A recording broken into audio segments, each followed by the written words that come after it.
Shabbat Shalom. Voltando a falar da porção Terumá e voltando a falar a respeito da parte Sod, né, a parte mais profunda da Torá, de explicando um pouco mais dentro daquilo que é possível a mim, a respeito da visão do judaísmo em relação à alma. Bem, para os judeus, a alma, né, não é algo físico, e os conceitos que trazida pela Kabbalah, que é exatamente essa parte Sod, é uma parte mais profunda da Torá, que na verdade os sábios eles tiveram a intenção de conectar as palavras físicas humanas, né, que foi revestida a Torá para algo que pudesse nos conduzir realmente a uma conexão com o Criador. Para isso é necessário que venhamos a entender, de acordo com, inclusive, com aquilo que está escrito, que o homem não é a carne. O homem não é a carne. Está escrito em Jó 10:11, né? E também temos isso em Shemot 30:32, ao falar que exatamente, né, tu me tecestes como Jó, né, de carne, de pele, enfim. E lá em Shemot também, né, onde fala que não se banhará com a carne. Então, ou seja, conceito de alma é algo que está dentro do corpo do homem, que dá vitalidade ao homem. Tanto que quando o ser humano ele morre, ele expira, né, toda essa consciência que sai, faz com que sua carne volte ao pó, e ele já não tem parte mais nesse mundo físico. Esta consciência retorna para o seu Criador, retorna para Deus, onde ele vai passar por um julgamento, como diz a palavra, após a morte segue o juízo. Então, quando essa alma, né, eu anotei alguns pontos para a gente dar uma continuidade bem reta neste assunto. Então, quando morremos, a alma intelectual, ela ganha outra vestimenta, como está descrito em Zacarias 3:4, onde a profecia de dizendo que o próprio Criador nos vestirá com uma nova veste. O corpo do homem, ele é formado das 4 fundações, 4 fundamentos inferiores: terra, água, vento e fogo, que são chamados de 4 mahor, substâncias amargas também. Então ela tem um lado, né, tudo aliás, tudo neste mundo após o pecado de Adão e Havá, ela foi misturada com um lado positivo, vamos dizer assim, um lado negativo. Tudo está misturado. Então, o que é um positivo? Revelação do Criador, revelação divina. O que é o negativo? Ocultação divina, né? Tudo que está ligado à ignorância, tudo que está ligado a como eu posso dizer, o impulso, né? O instinto sem nenhum tipo de raciocínio. Por quê? Porque o intelecto, a alma intelectual, ela está intimamente ligada com o Criador, né? As fontes intelectuais vêm diretamente dele, né? O ser humano, ele por si mesmo, ele não consegue obter, né? A fonte intelectual vem do Criador. O ser humano, ele possui as suas midot, que são as suas fontes emocionais, né? Essas morais são aquelas que correspondem também à menorá, os 7 braços da menorá, e que precisam ser o quê? Eles precisam receber azeite para que possam ter luz e assim iluminar, né? Então, todo o trabalho do ser humano, segundo os sábios, é exatamente melhorar suas midotes. Olha só, não adianta, eu falei isso ontem para vocês, não adianta cumprir mandamentos tendo as midotes incorretas, ou seja, os seus fundamentos morais, emocionais estarem incorretas. Ao contrário disso, um ser humano que ele possui boas midotes, ele consegue cumprir todos os mandamentos, né? E isso você observa, você tem a convicção de quando o povo de Israel estava saindo do Egito, né? Eles vão passar por Pessa e aí eles vão fazer a festa de Pessa Matzot, são os pães sem fermento. Eles só passam 7 dias e 7 mais uma vez, está relacionado às 7, os 7 atributos emocionais, as 7 midotes da árvore sefirótica, que você também já viu, né, já estudou a esse respeito. E aí eles vão começar a contagem também do Homer, onde eles vão trabalhar estas midotes até alcançar o quê? Shavuot, que é o quê? A entrega da Torá. Então, Deus, o Todo-Poderoso, Hashem, ele trabalha primeiro as midotes para depois entregar os mandamentos. Então, observe a importância que isto tem dentro, né, daquilo que se conhece como a fonte, né, da sabedoria cabalística, que na verdade essa palavra cabala tem como eu disse, né, uma interpretação errônea, mas o segredo, é a parte mais secreta, mais profunda da Torá. Inclusive, Paulo, quando ele fala, olha, que vocês permaneçam na cabala, ele usa essa palavra, que vocês receberam de nós. O que ele está dizendo? Ele está falando de uma de algo oculto? Não, ele está falando do ensino profundo que vocês receberam de nós. E não é muito diferente disso, porque a Cabalá judaica, ela está muito ligada àquela que é ensinada por Yeshua. Porque o que foi que Yeshua mais trabalhou com os seus discípulos, com os seus talmidim? Não foi exatamente as suas midotes, a moral? Observe todos os acontecimentos que tiveram, todas as aparições, todas as revelações de Mashiach, e observe os ensinamentos que ele passou para estas pessoas. Está relacionado exatamente a isso, a midotes. Então, continuando aqui. O corpo espiritual são formadas também por 4 fundações espirituais, que são representadas pelas 4 letras sagradas do bendito seja ele, né, do Kadosh Baruch Hu, que formam os 4 ruach, que você vai encontrar em Ezequiel, que você vai ver ele citando em Ezequiel 37:9, que é quando ele vai ressuscitar os mortos. E então, dos 4 ventos, os 4 cantos do mundo, que na verdade é essas 4 letras, né?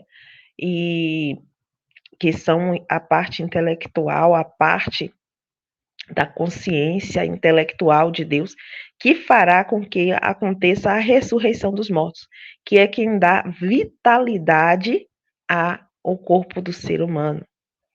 O corpo do ser humano, a vitalidade dele, vem através da alma divina, da consciência divina, que é concedida, soprada, infundida pelo Kadosh Baruch Hu, o Eterno, bendito seja ele. O alimento da alma sagrada é os mandamentos, são as leis divinas, tanto que é dito lá em Mishlei 9:5, que o pão, que é a palavra, o pão é exatamente este alimento para a nossa alma. Yeshua fala, eu sou o pão da vida. Quando ele fala isso, ele está falando o quê? Eu sou aquela palavra, a palavra de Deus que é capaz de dar a vida, de suster o ser humano, a alma do ser humano. Então, isso parece profundo, mas é muito mais do que isso. É muito mais do que isso. Quando você pensa que o que eu estou falando aqui é um resumo do resumo, você vai entender que isto daqui é algo que se subdivide em vários ensinamentos. Vários ensinamentos. Os patriarcas, por exemplo, dentro da Torá, eles são considerados como a carruagem, são aqueles que levam os ensinamentos da palavra, da vontade de Hashem para o mundo através da escritura sagrada. Isso você encontra no Midrash Rabbah, Bereshit 47:6, no comentário do Zohar, no Zohar 1, no DAF 173. Deixei anotado, caso você queira conferir. Então, sabendo disso, entendendo essa questão, entendendo que aquilo que o judeu, o Yehudi, ele entende por alma é a consciência. E a consciência, ela não tem o conceito, ela não está ligada ao conceito simplesmente físico, mas àquilo que dá a substância, a energia que faz com que o corpo físico exista. Então, olha, observe. Por exemplo, dentro dessas 7 midot, existem, é como se fosse um vaso, o midot é como se fosse uma concha, um vaso. E você sabe que todo vaso, ela tem um invólucro, que é chamado de klipot, uma casca. Os sábios, eles intitularam, eles perceberam, estudando essas coisas, que cada um desses patriarcas e dos 3 patriarcas, mais Aharon, Yosef e Davi Hameler, eles representavam 7 cascas, 7 calipotes que eles venceram. Por exemplo, Abraham, ele venceu uma clipote que, se os sábios não tivessem estudado, seria muito difícil, que nós tivéssemos esta compreensão. Mas os sábios perceberam que Abraham, ele tinha uma resistência, ele trabalhava muito com a questão da sexualidade, Por mais que seja estranho, eu também, e no início, estudando, também senti essa estranheza. Mas observe como em determinado momento ele fala que agora eu percebi, que eu vi que você é bonita, que ele fala para Sara, é como se ele evitasse olhar esse sentido. Então, como Abraham, ele é a representação da Hesed, da bondade, muitas vezes a bondade, quando ela não é equilibrada, ela é destrutiva. Por quê? Porque, observe, uma pessoa que ela é muito bondosa, né, e ela tem a vontade de praticar algo bom, às vezes ela corre o risco de achar que a fonte da bondade é ela. A fonte da bondade é ela. Então ela, como se ela acreditasse que, como a fonte da bondade sou eu então tenho o direito de fazer aquilo que eu quiser. Ou seja, é um desequilíbrio no sentido de dizer do ame a teu próximo como a ti mesmo, né? E a pessoa acaba se amando muito mais na balança do que ao próximo. E não é assim. Então, ele vê e luta contra isso, né? Ele vai e diz: olha, diga que você é minha irmã, né? Para que eles não me matem, porque agora eu vejo que você é muito bonita, né? E aí eles vão querer me matar. Daí eu não posso morrer. Então, mas ele vai trabalhando isto e ele vai vencendo isto, porque ele entende, ele vai compreender, ele vai lutar e ele vai compreender que a fonte da bondade, na verdade, é Hashem, né? E que como fonte da bondade, Hashem faz tudo. E o último teste dele, né, vai mostrar isso, porque e Hashem vai pedir a ele aquilo que ele sempre buscou receber de Hashem, o seu herdeiro, né, o seu Isaac. E Hashem fala: olha, esse filho ao qual eu te prometi, este mesmo você vai dar a mim. Então ele vai observar e ele vai ver que a, a, o propósito da vida de Isaac não veio por causa de Abraham, está além de Abraham. E ele vai conceder isto e Hashem, claro, não vai querer a vida de Isaac, mas Abraham pôde ver, pôde perceber, né, que aquele que serve a Hashem não pode sentir que a bondade que ele transmite vem dele mesmo, mas sim de Hashem.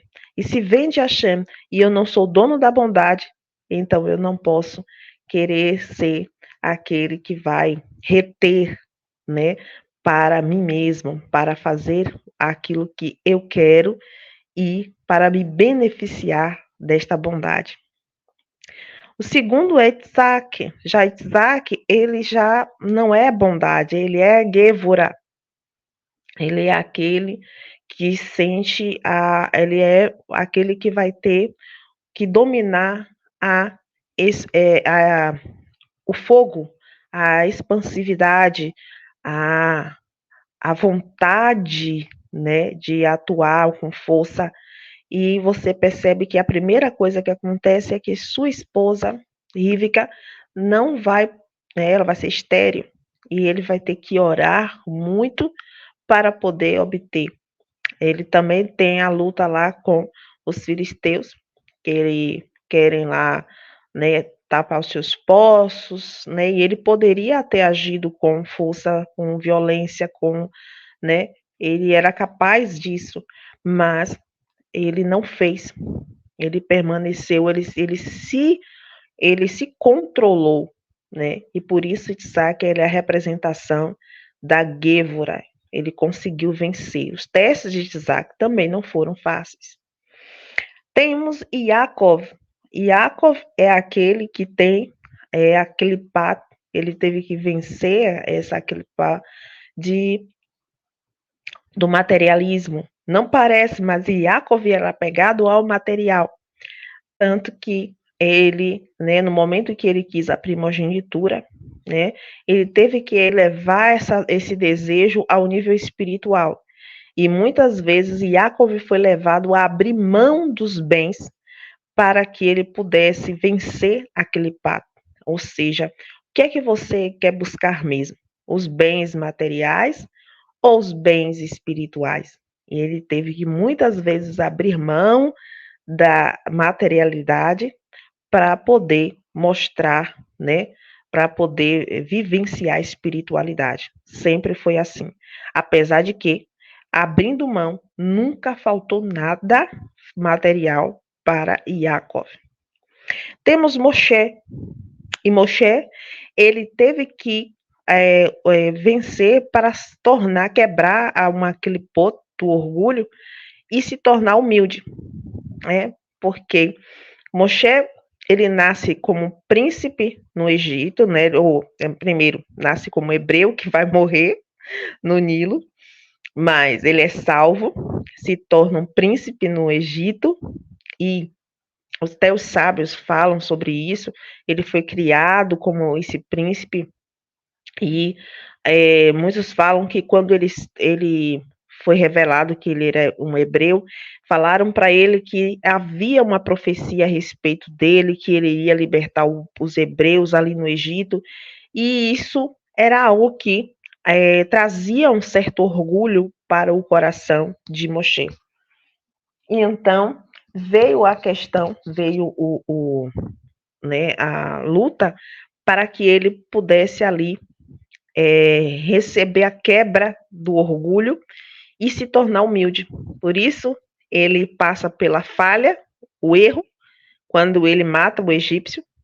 Depois, ele vai ser servo, né, em Midian, pelo mesmo período que ele passou como príncipe no Egito, 40 anos. E ele, então, aprende. E esta humildade faz com que ele encontre um equilíbrio. Um equilíbrio. Depois vamos ver a Haron. E a Haron é interessante, porque a Haron, ele vai vencer aquele pato da inveja. Por quê? Porque os sábios dizem que a Haron é aquele que ele não é Moshe. Ele não é Moshe. E agora, né? Eu sou apenas um intermediário. Eu sou apenas o interlocutor.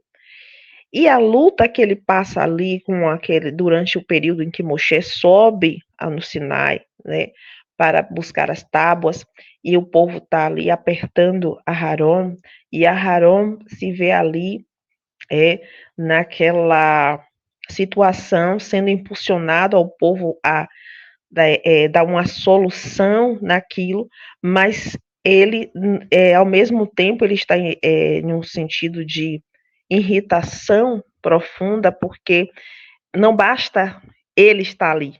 Quer dizer, Moshe subiu, mas eu estou aqui, não conta que eu estou aqui, tem que ter outro, tem que ser outra pessoa, não é o suficiente eu estar aqui com vocês. Então ele pega, então me dê o ouro de vocês. E aí ele vai, e no oculto, que diz que ele faz embaixo do, né, ele cobre aquele ouro e bate, e dali sai um bezerro. Por quê? Porque exatamente estava oculto nele, para ele mesmo, que na verdade ele estava sentindo como se ele não bastasse. E quando depois, na construção do Mexicã, Hashem prepara uma vestimenta especial para Aaron, né? Com muita glória, com muita kavod. Para quê? Para que ele entendesse o papel dele e ele não se sentisse ali menor, porque as vestes de Aaron não eram as vestes de Moshe, eram vestes mais gloriosas, com mais kavod. E isso para quê? Para que Aaron sempre tivesse em mente, né, que o serviço dele era importante, mas que era apenas pelo serviço, tanto que ele só vestia durante o serviço. Depois do serviço, ele tirava as vestes. E assim Hashem ensinava para Aharon que não precisava ele desejar, né, estar no lugar de outro ou ser outro. Então, Aharon, ele venceu aquele pato, né, a casca da inveja. Outro ensinamento é através da vida de Yosef. Yosef, ele vem da Sefirá, né, de Yesod, que é o fundamento, e ele é aquele que recebe das outras, né, a sua força. Então, Yosef, ele teve que vencer o eu, né, o egoísmo. E aí, tudo é para ele, né? Então, ele teve que a túnica, né, a atenção que ele lutava para ter dos irmãos, né, e toda essa questão de buscar sempre ser o centro, né, e ele teve que trabalhar para vencer isso. E ele venceu. Ele venceu quando os irmãos estavam lá no Egito e os irmãos temeram que ele se vingasse. E ele disse: Olha, não precisa vocês temerem, não. Quem me trouxe até aqui não foi a ação de vocês, mas sim a vontade de Hashem para exatamente para cuidar de vocês, para fazer o bem para vocês. Então, Yosef vai vencer essa clipá. E tem também Davi Hamelech. Ora, mas qual aquele pátria Davi Hamelech? Ele que representa Malhut, né, a última sefirá, de cima para baixo. É aquele pato também de receber, né? Ele recebe de todos os outros e ele também é um Malhut, né? Ele também tem essa questão de ser tudo voltado para ele, como rei. Tudo é voltado para o rei. Você percebe? Tudo gira em torno do rei. Mas, no entanto, como foi que Davi Hamelech ele conseguiu vencer isso? Ele conseguiu vencer isso trabalhando na Kavaná. Todo o desejo, né? Ou seja, as pessoas ao redor dele mantinham o desejo, né? A Kavaná fixa nele como rei. E ele transferia isso para o quê? Para construir a morada para Hashem. Então, tudo que ele recebia, ele doava para a construção do templo. Porque ele disse: como pode eu morar num palácio como este e o meu Senhor, meu Deus, viver em tenda? Né? Ainda existia o mexicano. E ele vai lutar para e todo o ouro, todo o tesouro que ele agregava, ele doava para a construção do templo que foi construído por Shlomo, seu filho Salomão. Então você observa que cada um destes venceu uma clipata, uma casca. E nós também, né, podemos e devemos reconhecer neles a nossa casca, para também, assim como eles, lutar e vencer. Vencer, quebrar. É por isso que Hashem fala: construam um Mishkan e eu vou morar no meio de vocês, dentro de vocês. É necessário que vocês possam e sejam capazes de se dedicarem a mim. Você observa que houve, né, doações. Hashem vai pedir doações.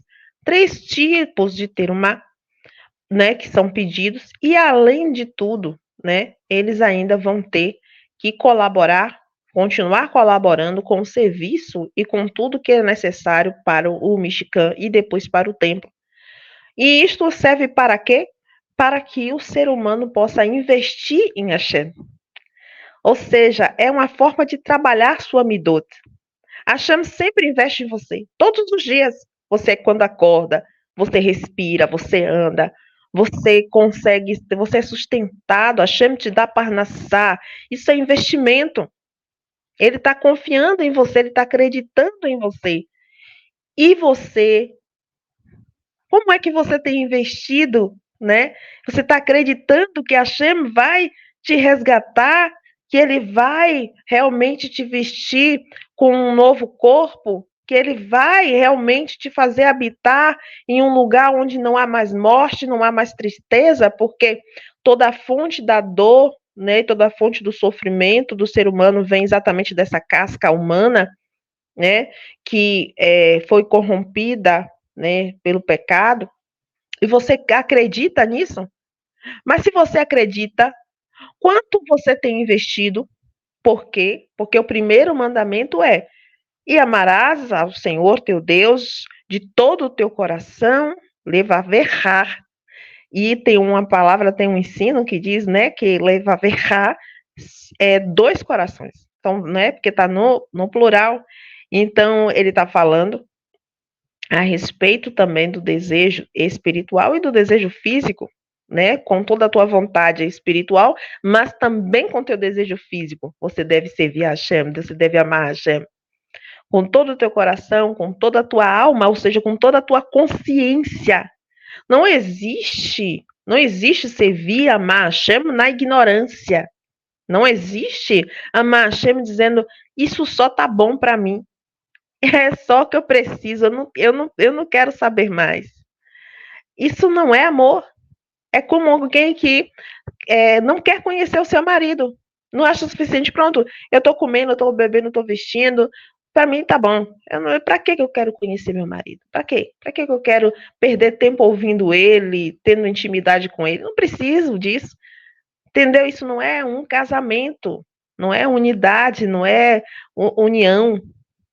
Então tem que ter toda a sua consciência com todo o teu tudo. E aí vem com os teus bens físicos, com aquilo que você consegue adquirir, com aquilo que você acha, né, que é por sua força, não é, porque a Hashem investiu primeiro em você, mas você não vê, você não percebe isso por causa da ocultação da tua carne, e você acredita que as coisas que você consegue é por sua força, mas é com isso tudo que você deve também honrar, que você deve amar, que você deve servir a Hashem, porque quando você faz uma terumá, entenda, essa terumá, ou o macê, que é o que nós chamamos de dízimo, você não está dando, não é você está dando. Hashem te deu primeiro, ele fez primeiro por você.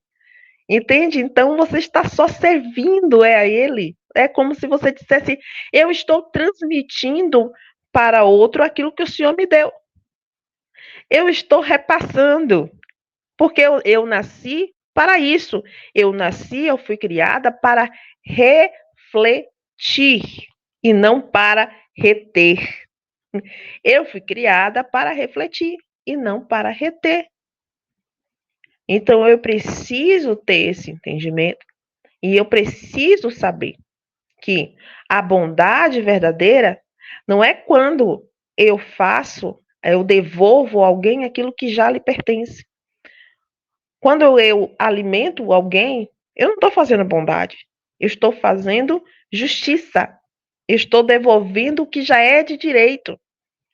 Quando eu ajudo uma pessoa a se colocar de pé, eu estou fazendo tzedakah, justiça. Por quê? Porque essa pessoa é digna de estar de pé.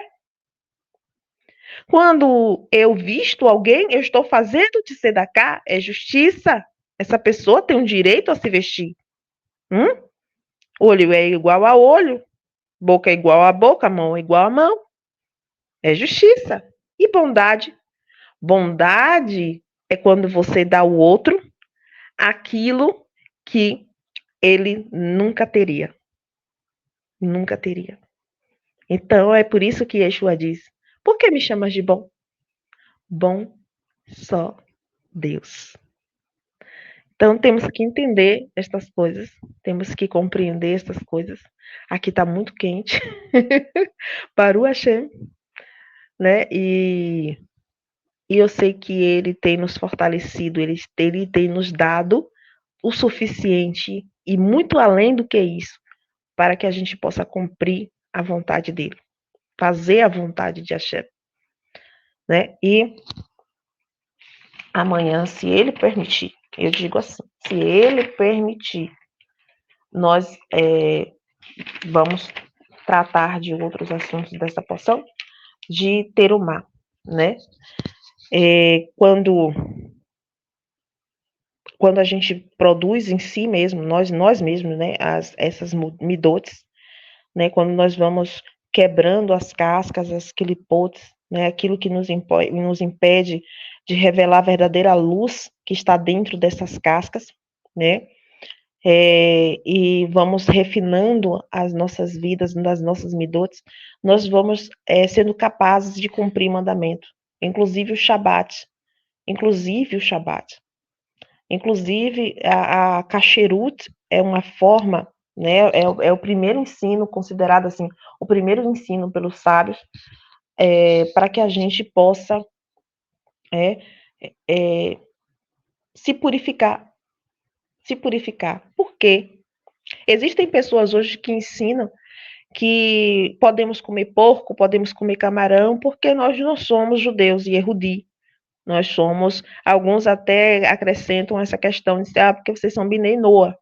Mas muitos judeus, eles já falam a esse respeito que a kasherut, a alimentação adequada, ajuda o corpo, ajuda a mente a compreender melhor os conceitos espirituais.